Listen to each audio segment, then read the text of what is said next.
Despite our love of dogs, we humans sometimes do things that annoy the heck out of them. Though almost always unintentional, these things can nevertheless be irritating or even detrimental. Just as many dogs don't initially grasp that certain canine behaviors might annoy us, sniffing a person in a private spot or jumping up on strangers come to mind. Today we are going to see 12 things your dog hates about you. Make sure to hit the like button and subscribe to our YouTube channel for more upcoming videos. Number 1. Staring. To a dog, stares often translate to challenge. Just watch your dog when he spots a squirrel. Her level of fixation isn't friendly interest. The last thing you should do is stare too long at a dog. Though you'll probably have no problem with your own dog, note they still likely won't love it. With others it might be interpreted as a challenge. Instead, ask people to look into your dog's eyes for only a few seconds, then break off. And never stare into the eyes of a dog who seems worried, edgy or aggressive. Number 2. Hugs. Your dog probably won't mind regular hugs from you. But many dogs get annoyed at tight hugging, especially from strangers or children. Unlike primates, canines have no history of grasping each other to show affection. In fact, when a dog puts its paws or body onto another dog, it is usually an attempt at domination or control. So unless your dog eagerly enjoys being hugged, tell friends and family to opt for gentle petting instead. Number 3. Yelling. Yelling is interpreted by your dog as angry barking, which to her means trouble. As a training technique, it works poorly to shut down bad behaviors and only serves to scare, confuse or agitate. Instead of yelling, stay calm and think tone. By adjusting vocal tone instead of volume, you'll get your dog's attention without annoying or scaring her. Number 4. Teasing. Children can be especially guilty of teasing a dog. Barking back at him behind a fence, pulling on tails or ears, or even chasing after or wrestling with an unwilling dog are certainly annoying and can make dogs shy, insecure or even aggressive. Moving a dog's dish while he eats, playing keep away without ever letting the dog have the toy, or even endless laser pointer sessions can drive a dog bonkers, so lay off the teasing and be sure to reward your dog quickly after he performs a behavior correctly. Number 5. Too much alone time. Dogs are social animals and you and your family members comprise your dog's pack. Dogs left alone in a home or yard for 10 or more hours each day can develop a myriad of behavioral and psychological issues, including separation anxiety, excessive barking or digging, destructive behavior, or escaping. They can even lose house training skills and in the process trash your home. Your dog is a member of your family and, as such, needs to spend time with you. If you work during the day and no one else can be home, ask a friend or neighbor to stop by once each day to take her for a walk.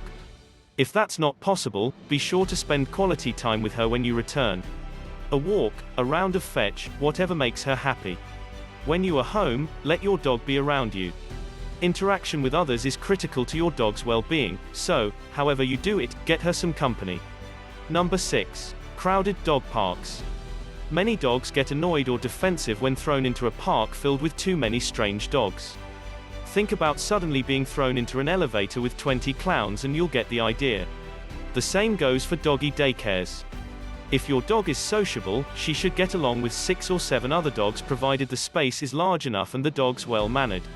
But increase the numbers or reduce the space and you'll almost certainly see stress like pinned back ears, low tail carriage, yawning, avoidance, and even the occasional fight. Is your dog sociable and physically capable of dealing with rough housing? If so, try a park with a reasonable number of dogs, about 1 dog per 150 square feet. If she's shy, opt instead for socializing her with a few dogs she knows or dogs who are gentle and laid back. Avoid parks or daycare with high densities of frenzied dogs. Number 7. Interrupted sleep. Even the nicest dogs hate to be awakened suddenly.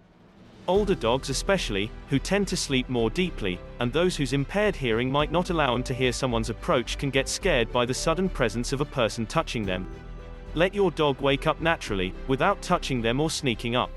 Children especially should be taught not to disturb a dog while he sleeps. You wouldn't like being shocked out of a good dream. Why would your dog? If you do need to wake your dog, do so slowly, quietly, and gently.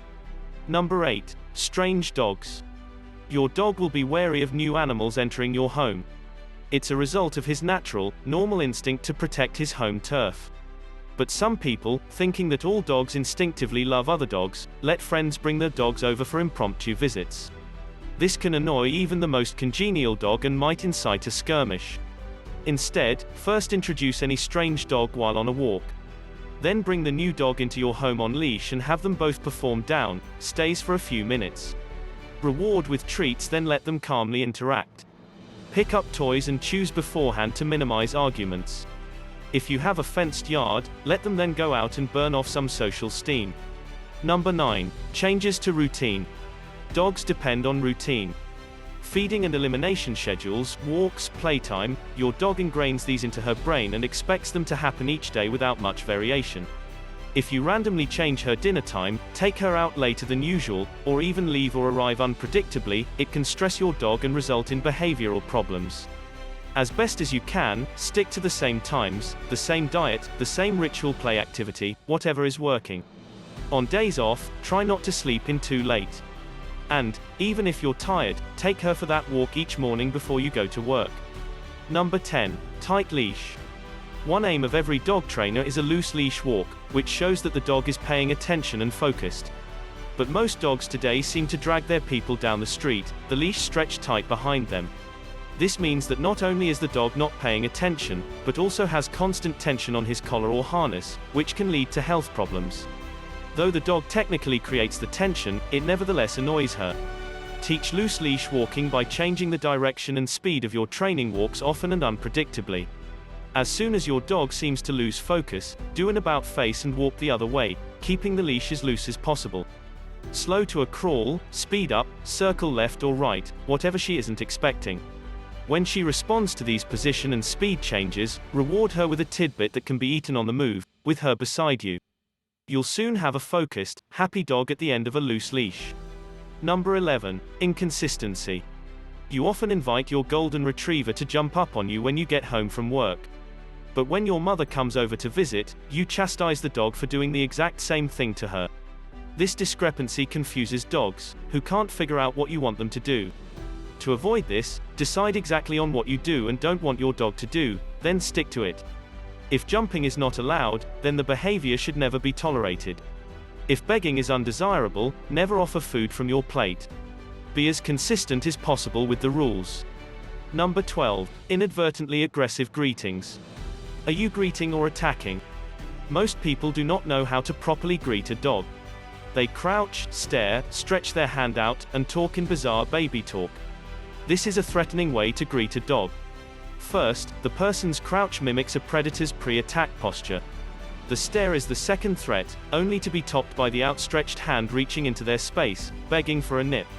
Not only is this an annoying way to greet a dog, it's possibly dangerous. The best way to greet a strange dog is not at all. Instead, greet the person with the dog. While doing so, the dog will sniff you and interpret that his person seems to be at ease with you. If the dog seems at ease and his person says it's okay, you can then casually reach down and give the dog a quick pet on the head. What do you think about our list? Let us know in the comment section below. Make sure to hit the like button and subscribe to our YouTube channel for more upcoming videos.